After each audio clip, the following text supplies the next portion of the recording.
DreAllDay.com. Dre Baldwin, DreAllDay.com. Still breezy outside, still in the meeting. So this video I want to talk about how I became an entrepreneur. Those of you who don't know, if you've been watching my content over the years, you've seen the evolution from making basketball videos in an empty gym to the stuff that we do now. But now I'm an entrepreneur, I'm owner of my company, Work on Your Game Incorporated.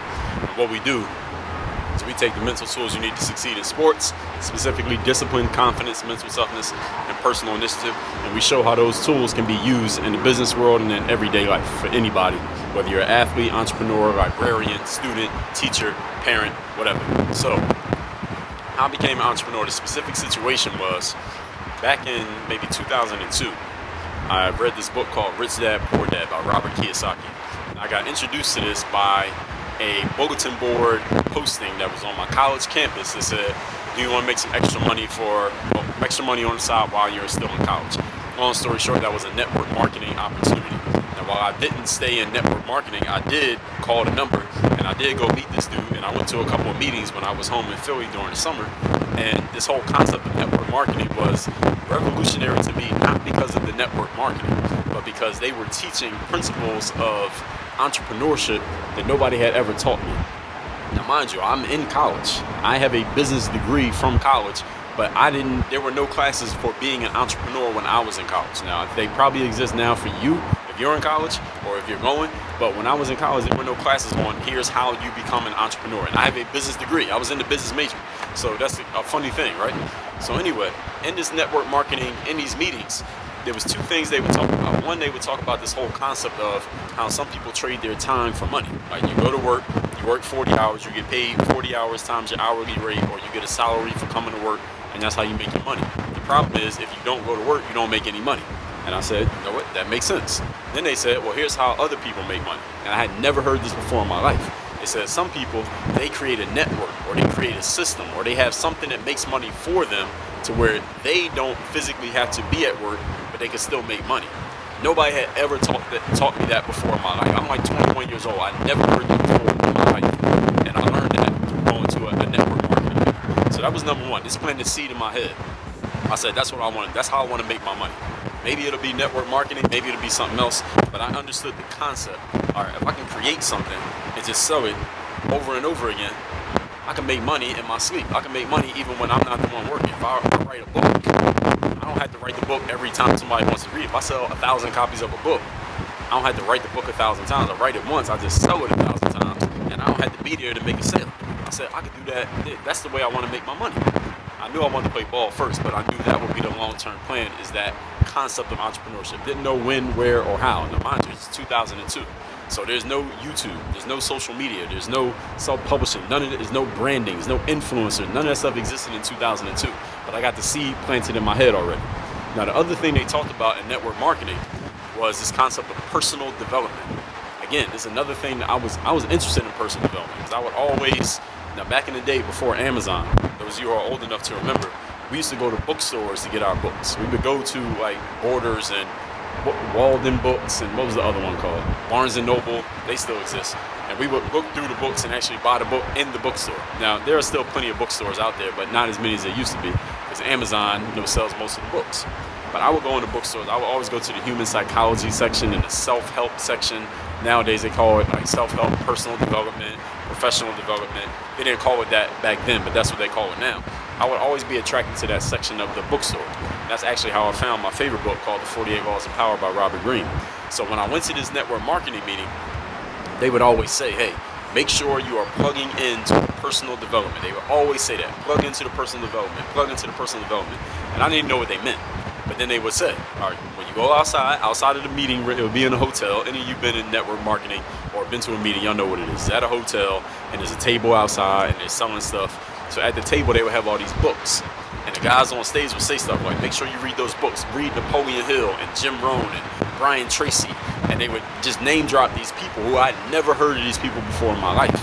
But when they started talking about it, it just got me interested. But they would say, Zig Ziglar and Tony Robbins. They would just mention these people. I'm like, all right, who are these people? I never heard of them before, but all right. So I remember I was in college. I'm in college at this time. I didn't have any money, so I couldn't buy nothing at the tables when I'd be at the events. But I went on eBay, because eBay did exist at this time, and I looked up some of these books. I looked up 2 books. It was Rich Dad Poor Dad by Robert Kiyosaki, and it was Think and Grow Rich by Napoleon Hill. People were selling them on eBay, like the ebooks, like a 99-cent Word document of these books. So I bought them on eBay for 99 cents a piece, and I read both of those books by Word document downloads that I bought off people on eBay. So that's how I kind of learned this concept when Robert Kiyosaki talked about it too. Don't trade your time for money. Don't work for money. Work to create a system, work to create a network to where you can make money even when you're not the one doing all the work. So this planted the seed in my mind for entrepreneurship. All of that planted the seed in my mind for entrepreneurship. And I started selling those same books that I bought from somebody else. I started selling them on eBay for 99 cents a piece myself. I was selling like 20 books a day for a good amount of time, as a matter of fact. But anyway, that's besides the point. So fast forward to around 2008, 2009. Now at this point, I'm a couple years into my pro career playing overseas. I had a little bit of an audience on YouTube, and it's starting to build. And here's what happened. These players who are watching these drills that I'm putting on YouTube start asking me, Dre, can you make me a workout program? And I would always say no, because it was too many people asking. I'm gonna make a program for 400 different people asking me for it. So I would always say no. But one day somebody left a comment and said, Dre, why don't you just take all the stuff you do when you work out and just write it down, and then just let everybody else follow. Just take the program what you normally do and just set it up for everybody else to do. I said, that makes sense. If I do that though, y'all will have to pay. Would y'all pay for it? And people was like, yeah, we'll pay for it, Dre, as long as it doesn't cost too much. I said, all right, cool. So that's when I made my first product, actually, a program called Hoop Handbook. It still exists to this day, hoophandbook.com, basketball training program. Some of y'all probably have used them. Maybe you still use them to this day. And that program was $4.99. That's what I started selling it at. And that's how I became an entrepreneur. I started selling that product. And I'll give you a little detail on how I did it.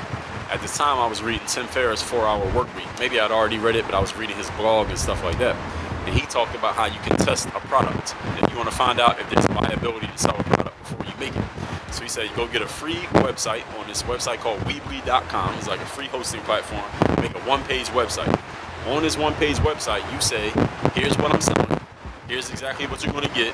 Here's how much it costs. And then you put a button that says, buy now for X, whatever the price is going to be.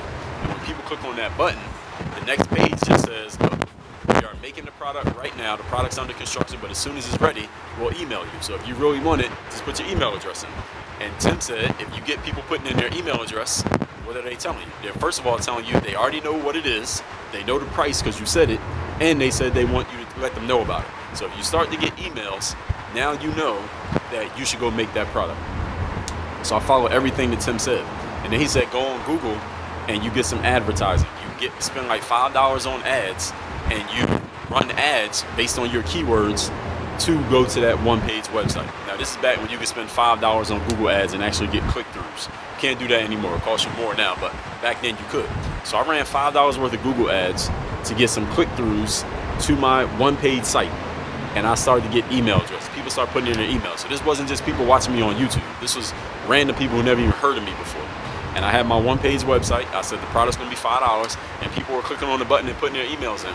That's when I went and made that product. And I remember the first day that I put it out on YouTube, and I emailed the people who had asked for it, who said they wanted to know when I put the product out. And I had a BlackBerry at this time. And a little red light on the BlackBerry started to light up because I had an email. And it said somebody bought your product for $4.99. And I said, yo, this is what I could do for the rest of my life. Now at this time, I'm playing overseas, but we know that eventually basketball ends. You can't play basketball forever. And at the same time, I'm making some ad revenue from like YouTube and stuff like that. And I'm like, that's cool, but you don't really control it. YouTube can shut you down at any time. They can change how they do the ad revenue, anything can happen. They can change the algorithm. You can't control that. But this right here, I can control this forever. I can make something and just sell it directly to the consumer. I can do this forever. So that's how I became an entrepreneur, and nowadays that's what I do. That's why with a lot of our content and our products that we make, we create our own stuff in-house. I sell stuff through my own web pages. We got our stuff on Amazon and stuff like that. We'd rather sell it direct because a couple things. Number one, we get all the money, and then we get to pay out to whoever we need to pay out to, aside from the merchant fee. Number two, we get to collect a lead. It means we get the person's name, we get their contact information. If somebody buys your book on Amazon, you don't get any of that. Amazon gets all that information. You don't get nothing. And they give you a cut of whatever they say you get, which is what, 30% or 70%, whatever it happens to be. And you don't get it till like 2 months after the sale happened. So that's why I like to do a lot of stuff in-house, and that's why we try to keep ownership of everything that we do here. And that's how I got into entrepreneurship. So anybody wants to know the answer to how I got into entrepreneurship, why I started, I just told you that, how I started, what was my first product, and all the stuff that we created up to this day. That's how we did it. That's how we got started. So if anybody got any questions about that, you can hit me up and ask me, but that's it. So as far as entrepreneurship goes, I'm probably going to one day create like a manual or write a book about just entrepreneurship itself. But in my book, Work on Your Game, I talk about that a whole lot. So if you don't have that book, it's at Work on Your Game. Just go to workonyourgame.com. The links to all of our books are right there on the main page or my website, homepage, dreallday.com. So that's that. Work on your game. Dre All